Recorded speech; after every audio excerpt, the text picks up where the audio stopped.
Yan, bayad ang Pilipinas ng mga yan. Nagsidatingan na sa Pilipinas, sa Subic Bay.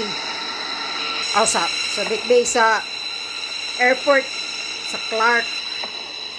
Yan, nagsidatingan na sa Clark Airport.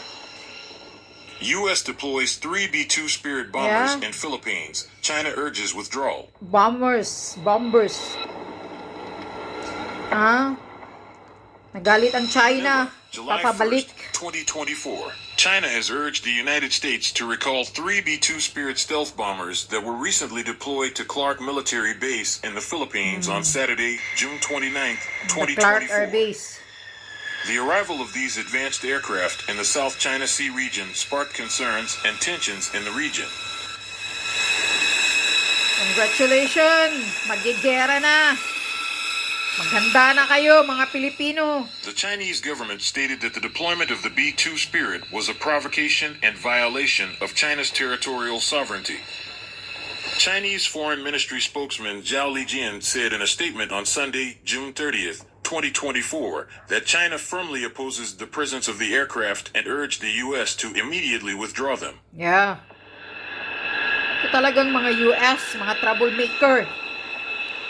Nag-uudyok ng gera.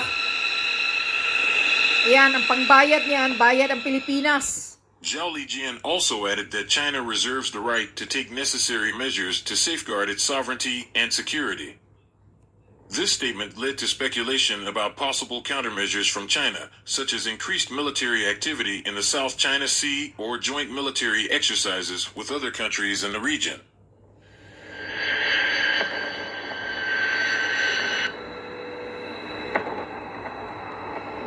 Yan, gera na talaga. Nagsidatingan na ang mga The U.S., on the other hand, defended its decision to deploy the aircraft. Pentagon spokesman John Kirby said in a statement on Sunday, June 30th, 2024, that the B-2 Spirit deployment was part of a routine rotation of forces and was not intended to intimidate or threaten anyone. Yeah, salita nyo lang yan. Pero gusto nyong gugulatin ang China. Tatakutin nyo. Nag-uudyok talaga kayo ng gulo. Isa kayong nag-uudyok ng gulo, mga Americans.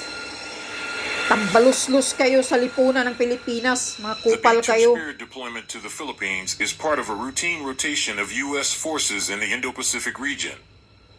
However, the timing and location of the deployment this time is considered a strong signal from the U.S. to China about its commitment to maintaining security in the region. Tot nyo. Sulsulan nyo pa si Bangag. Ang kapalit niyan, bansang Pilipinas, hawak ng kano sa susunod. Hawak na ng Americans ang bansa natin. Pangbayad. B-2 Spirit is a long-range stealth bomber capable of carrying large payloads of nuclear and conventional weapons. Its ability to fly undetected by radar makes it an important strategic asset for the U.S. in the face of potential conflict with China. Ano namang pambayad niyan? Kundi bayad ang Pilipinas. Ang lupaing Pilipinas ang pambayad niyan. Yan ang katotohanan. China's reaction to Spirit's B-2 deployment shows the rising tensions between the two countries in the South China Sea. Mga talaga kayo, solsoliro itong mga Americans.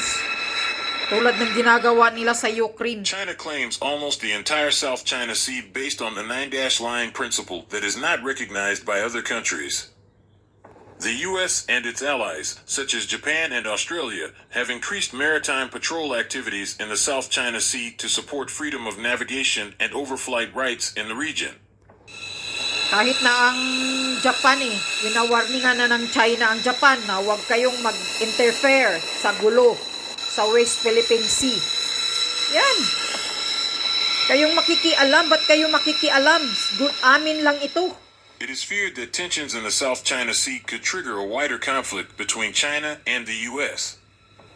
Both countries have large and sophisticated military forces, and a war between them would be bad for stability and security in the Indo-Pacific region and the world as a whole. Shut up! Nanggugulo lang kayo sa Pilipinas, mga Americans. Get out kayo, mga naiupak kayo.